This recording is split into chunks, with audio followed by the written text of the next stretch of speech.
येतोय आवाज?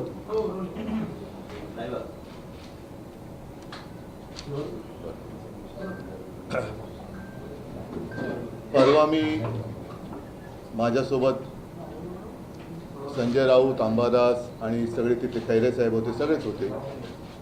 ओमदादा, ओमराजे होते, कैलास होते, आमचे प्रवीण स्वामी होते. साधारणतः तसं पाहिलं तर सगळे शिवसेनेचे जिल्हा प्रमुख, कार्यकर्ते, पदाधिकारी यांच्यासह मी एक दिवसाचा मराठवाड्याचा एक मी दौरा नाही म्हणणार, पण मराठवाड्याची भेट घेतली, शेतकऱ्यांची भेट घेतली. कारण तुम्हाला सर्वांना कल्पना आहे, आजपर्यंत काही आसमानी संकट आलेलं नाही अशातला भाग नाही, आपत्ती आलेली नाही अशातला भाग नाही. परंतु यावेळेची आपत्ती ही भयानक आणि भीषण आहे. जणू काही आभाळ फाटलं म्हणजे काय हे दाखवणारी परिस्थिती आहे. आणि मी तुमच्याशी आत्ता बोलतोय, याही वेळेला मराठवाड्यात काही भागामध्ये जोरात पाऊस सुरू आहे. या पावसाने हातातोंडाशी आलेला शेतकऱ्याचा घास, आता हा केवळ शेतकऱ्याचा घास नाही तर आपल्या सगळ्यांचा घास हा अतिवृष्टीने हिरावून घेतलेला आहे. अनेकांच्या जमिनी खरडून गेलेल्या आहेत, पिकं तर उद्ध्वस्त झालीच, घरदारं वाहून गेलेली आहेत. जे मुलं बाळ आहेत त्यांची दप्तरं, वह्या, पुस्तकं, एका अर्थी तसं पाहिलं तर अख्खं आयुष्य त्यांचं वाहून गेलेलं आहे. आणि या संकटात भरीसभर म्हणून त्यांच्या डोक्यावरती कर्जाचं ओझं आहे. आपल्याला आठवत असेल, आता साधारणतः 1 वर्ष होत आलं किंवा होईल, महाराष्ट्राच्या विधानसभा निवडणुका होत होत्या. तेव्हाही शेतकऱ्यांमध्ये एक असंतोष होता. तो असंतोष एवढ्यासाठी होता की त्यांच्या हातामध्ये पीक होतं, सोयाबीन वगैरे पीक होतं, कापूस होता. पण आत्ताचं सरकार तेव्हा होतं आणि हमीभाव देत नव्हते, हमीभाव खूप कमी देत होतं, म्हणून शेतकऱ्यांमध्ये रोष होता. दुर्दैवाने आता असं झालेलं आहे की होत्याचं नव्हतं झालं. पीक जे हाताशी आलं होतं ते पूर्ण उद्ध्वस्त झालेलं आहे. म्हणजे आम्ही गेलो तो दुसरा तिसरा दिवस असेल, त्याच वेळेला ती पिकं जी काही उद्ध्वस्त झाली होती ती सडली होती, त्याचा वास येत होता. शेतामध्ये शेतजमीन जी आहे त्याच्यामध्ये ढोपरभर चिखल आणि त्याच्यावरती पाणी होतं. शेतकरी धाय मोकलून रडत होते. आणि एकूण सगळे चित्र पाहिल्यानंतर साहजिकच आहे, शेतकऱ्यांनी मी गेल्यानंतर आपुलकीने माझ्याशी बोलले, हक्काने माझ्याशी बोलले. आणि तुम्ही जशी आमची कर्जमाफी केली तशी आता कर्जमाफी या सरकारला करायला भाग पडा, हे ते आवर्जून आणि असे आक्रोश करून सांगत होते. आता हीच खरी वेळ आहे की या शेतकऱ्याला या कर्जाच्या डोंगरातून आणि या संकटातून बाहेर काढायला पाहिजे. जी काही मदत जाहीर केली या सरकारने ती खूपच तुटपुंजी आहे. याचं कारण, एखाद्या वेळेला शेती उद्ध्वस्त झाली तर त्याला एक नुकसान भरपाई दिली तर तो एक सीझन तो कसा तरी शेतकरी तग धरू शकतो. मात्र यावेळेला शेतजमीनच खरडून गेलेली आहे.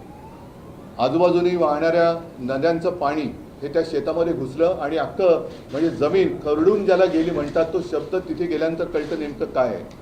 वरचं पीक तर गेलं, जमिनीवरची ती माती गेली आणि अक्षरशः तिथले दगड आणि गोटे, मुरुम हे सगळं वर आलेलं आहे. ही जमीन सावरायची झाली, परत जर का पीक घेण्यायोग्य करायची झाली तर किमान 3 ते 5 वर्ष लागतील असं शेतकऱ्यांनी मला सांगितलं.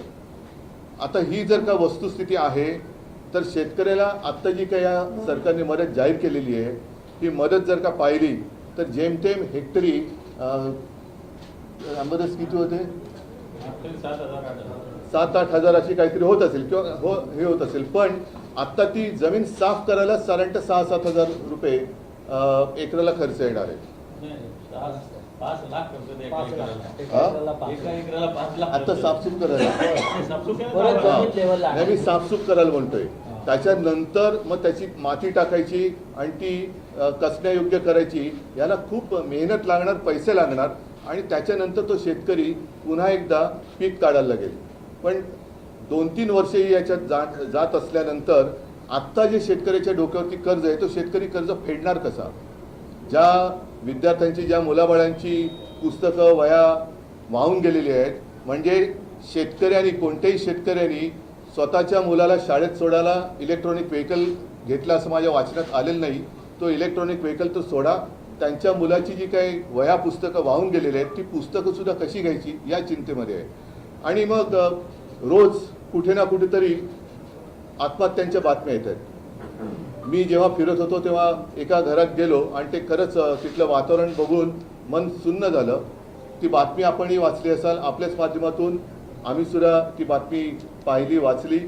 31 वर्षाच्या एका पोराने आत्महत्या केली. 31 वर्षाचं पोर, आणि त्याला जेमतेम 15-20 दिवसाचा बाळ. एक मोठी ती आपण ज्याला म्हणतो ना जॉईंट फॅमिली, तशी ती सगळी असं एक ते मोठं कुटुंब होतं. हा करता करविता पोरगा, डोक्यावरती हे सगळं कर्जाचं ओझं. त्यांना विचारलं मी कर्ज किती, तर 2 लाखाचं कर्ज. आता ही जी काही त्यांची थट्टा चाललेली आहे, भले मुख्यमंत्र्यांनी जाहीर केला असेल, पण माझ्याकडे कागद आहे की गेल्या 2-3 वर्षातली जवळपास 14,000 कोटी रुपयाची जाहीर केलेली मदत अजूनही शेतकऱ्यापर्यंत पोहोचलेली नाही, अजूनही पोहोचलेली नाही आहे. त्याच्यानंतर 2017च्या कर्जमाफीची अजूनही प्रतीक्षा आहे. त्याच्यानंतर आमचं सरकार आलं, मी कर्जमुक्ती केली, कालबद्ध पद्धतीने कर्जमुक्ती केली, त्याच्यातले पैसे त्यांना मिळाले देखील. आणि इतरही वेळेला ज्या ज्या वेळेला संकट आलं आम्ही पंचांग काढून नाही बसलो. जे आत्ता मुख्यमंत्री म्हणतात मला याच्यात राजकारण आणायचं नाही, पण जर का केवळ शेतकऱ्यांना न्याय त्यांचा मिळवून द्या, त्यांना मदत करा असं बोललं, याच्यात जर का मुख्यमंत्र्यांना राजकारण वाटत असेल मग जरूर ते राजकारण त्यांनी समजावं. याचं कारण आपणही बघितलं असाल की मुख्यमंत्री तिथे गेल्यानंतर ज्या शेतकऱ्यांनी मदत नेमकी कधी आणि किती करणार एवढं विचारल्यानंतर ते बाबा राजकारण करू नको, आणि त्याच्यामागे पोलीस लागले. पण ही कुठली लोकशाही आहे, कुठलं सरकार आहे, कशासाठी तुम्ही राज्य करताय? ही विविध नैसर्गिक आपत्तीमध्ये झालेल्या नुकसानीकरता मंजूर करण्यात आलेल्या निधीची यादी आहे, आणि ती साधारणतः अवेळी पाऊस पासून ढगाळ वातावरण, सततचा पाऊस, सतत धार ज्याला म्हणतो, अतिवृष्टीमध्ये आहे, चक्रीवादळ आहे,